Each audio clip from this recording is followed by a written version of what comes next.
Dear students, 11th standard statistics में हमारा 5th chapter skewness of the frequency distribution start किया था। Last 4 videos हुए, ये 5th वीडियो है। अगले जो 4 वीडियोस है उनमें सब थियरीज हमने देखी, symmetrical frequency distribution, skewness, types of skewness, Karl Pearson method, Bowley's method etcetera. अब आज से हम वो सम्स स्टार्ट कर रहे हैं, उनकी एक्सरसाइज 5.1 फर्स्ट सम। देखो एक्सरसाइज 5.1 में जितने भी सम्स है वो सब कार्ल पियर्सन मेथड का है। कार्ल पियर्सन मेथड में हम लोगों ने 2 फॉर्मूला देखी थी, when mode is defined and when mode is ill defined. जब मोड डिफाइन है तो हमें mean, mode and standard deviation find करना है। इल डिफाइन है तो mean, median and standard deviation find करना है। सबसे पहले आपको हर एक सम में चेक करना है कि मोड डिफाइन है या नहीं। वो भी मैंने बताया था कि डिस्क्रीट फ्रीक्वेंसी डिस्ट्रीब्यूशन में जो एक्स है, वैल्यू ऑफ वेरिएबल है, वो ऑब्जर्वेशन के बीच क्या डिस्टेंस है वो सेम होना चाहिए, और फ्रीक्वेंसी के कॉलम में मैक्सिमम फ्रीक्वेंसी 1 टाइम हो तो मोड इज डिफाइन, अगर नहीं है तो इल डिफाइन। तो यहाँ पर फर्स्ट सम में डिस्क्रीट फ्रीक्वेंसी डिस्ट्रीब्यूशन है, जो वहाँ पर क्वेश्चन में अगर देखें तो the following distribution shows demand of 500 ml pouches of pasteurised toned milk by 59 consumers. Find Karl Pearson's coefficient of skewness from this data. Karl Pearson method से कोएफिशिएंट ऑफ स्क्यूनेस जे फाइंड करना है। Demand of milk pouches in units which is called X and number of consumers which is called F. सबसे पहले आपको ध्यान में वो रखना है कि जो एक्स है वो असेंडिंग ऑर्डर में है या नहीं। अगर नहीं है तो अरेंज करना है, वो सबसे पहले आपको ध्यान में रखना है। तो यहाँ पर तो असेंडिंग ऑर्डर में है ही, तो हमें अरेंज करने की ज़रूरत नहीं है। अब देखो मोड डिफाइन है या नहीं है। तो एक्स ऑब्जर्वेशन के बीच में जो डिस्टेंस है वो सेम है या नहीं, तो यहाँ पर देखो सेम है, 1 का डिफरेंस है सभी के बीच में। फर्स्ट प्रॉपर्टी सेटिस्फाइड हो गई। सेकंड, फ्रीक्वेंसी के कॉलम में मैक्सिमम फ्रीक्वेंसी 1 टाइम होनी चाहिए, तो 15 1 टाइम ही है। Both properties are satisfied. The distance between observations, all the observations is equal and maximum frequency should be 1 time. Here mode is defined. यहाँ पर मोड डिफाइन है। मोड डिफाइन है तो क्या फाइंड करना है हमें? Mean, mode and standard deviation. तो मीन फाइंड करने के लिए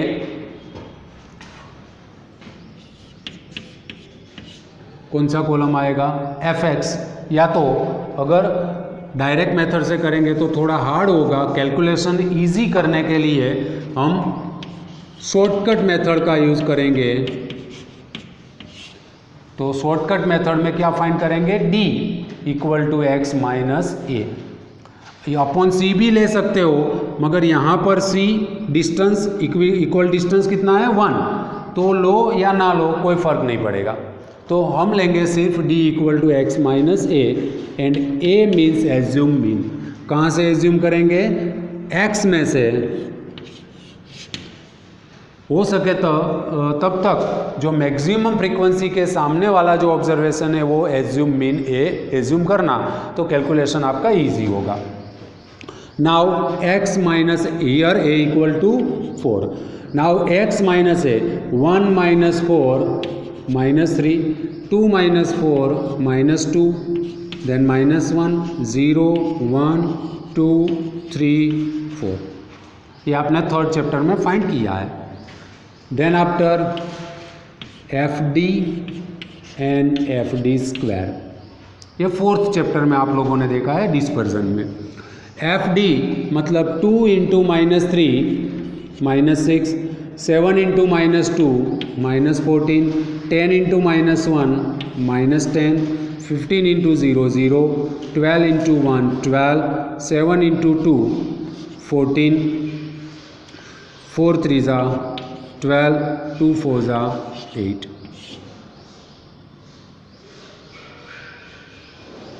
सम तो माइनस का सम होगा 14, 6, 20, 30 माइनस 30 प्लस का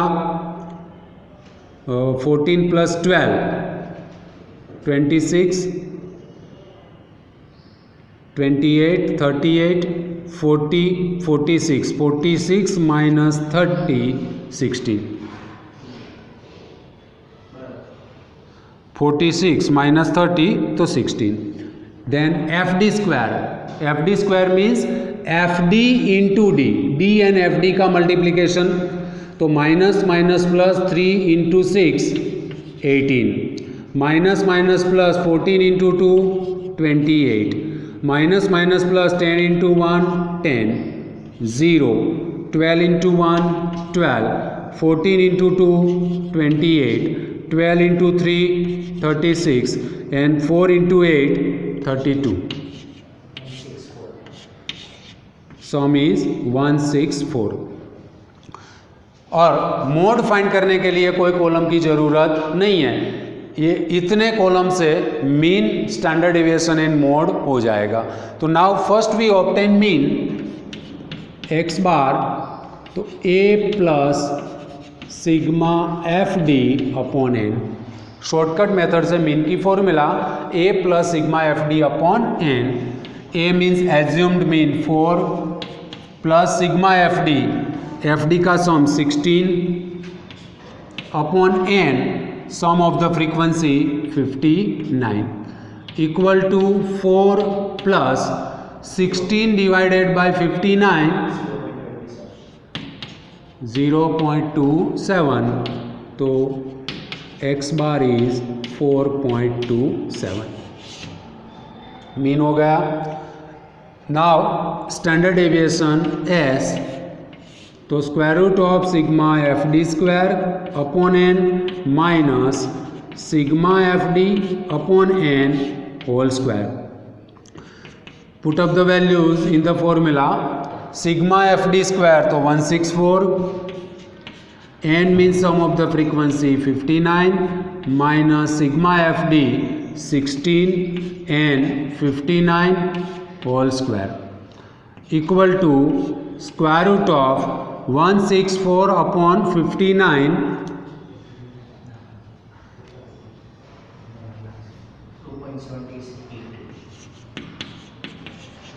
2.78. 16 अपॉन 59 का तो हमने यहाँ पर फाइंड किया ही है 0.27 and it's square. Therefore s equal to square root of 2.78 minus 0.27 का square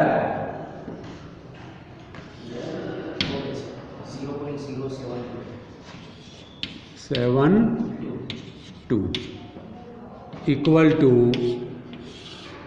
square root of 2.78 minus 0.072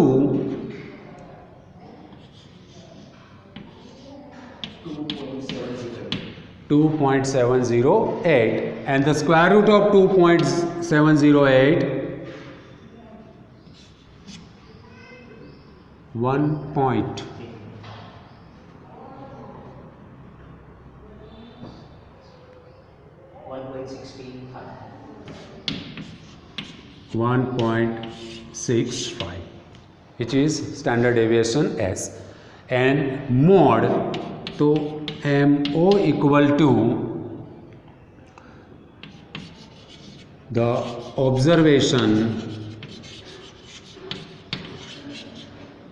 having maximum frequency. वहाँ पर मीन्स डिस्क्रीट फ्रीक्वेंसी डिस्ट्रीब्यूशन के लिए कोई फॉर्मूला की ज़रूरत नहीं है.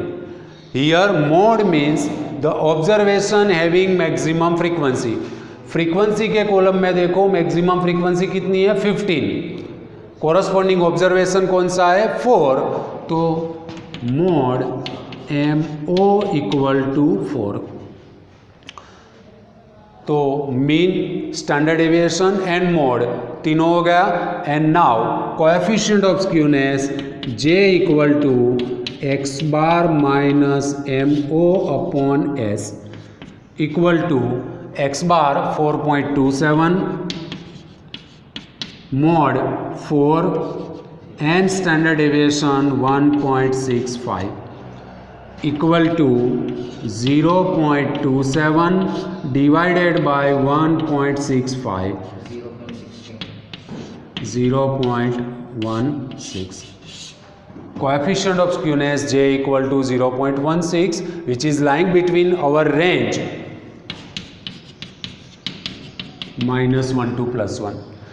मैंने बोला था आपको कि J का आंसर जो है वो -1 एंड +1 के बीच में ही आएगा, तो J इक्वल टू 0.16. तो ये डिस्क्रीट फ्रीक्वेंसी डिस्ट्रीब्यूशन के लिए कार्ल पियर्सन मेथड का सम हुआ और ये सम 5 मार्क्स में आ सकता है. तो देखो यहाँ पर सबसे पहले स्टार्टिंग में क्या करेंगे, जो ऑब्जर्वेशन है वो असेंडिंग ऑर्डर में है या नहीं. अगर नहीं है तो first of all arrange them in ascending order with its frequency. Then after mode is defined or not, check whether the mode is defined or not. Here the distance between consecutive observations are same and the maximum frequency should be one time, and that's why mode is defined. And if mode is defined, then we obtain mean, standard deviation and mode. For mean and standard deviation the required columns are D, FD and FD square. यहाँ पर mean and standard deviation है वो shortcut method से ही करना है. Then after X bar की formula shortcut method से a plus sigma F D upon N, standard deviation square root of sigma F D square upon N minus sigma F D upon N whole square and mode तो the frequency the observation having maximum frequency. And then after the formula of coefficient of skewness J is x bar minus mo upon s. Put up करो values तो J equal to 0.16. तो देखो यहाँ पर जो है first सम किया वो 5.1 में जो सेकंड सम है वो सेकंड सम भी सेकंड सम है वो हम नेक्स्ट वीडियो में करेंगे. तो यहाँ पर ये सम आप अच्छी तरह से समझ के वो कंप्लीटली अंडरस्टैंडिंग के बाद वो अपने आप भी वो एक बार सम कर देना तो आपको क्लियर हो जाएगा. Thank you.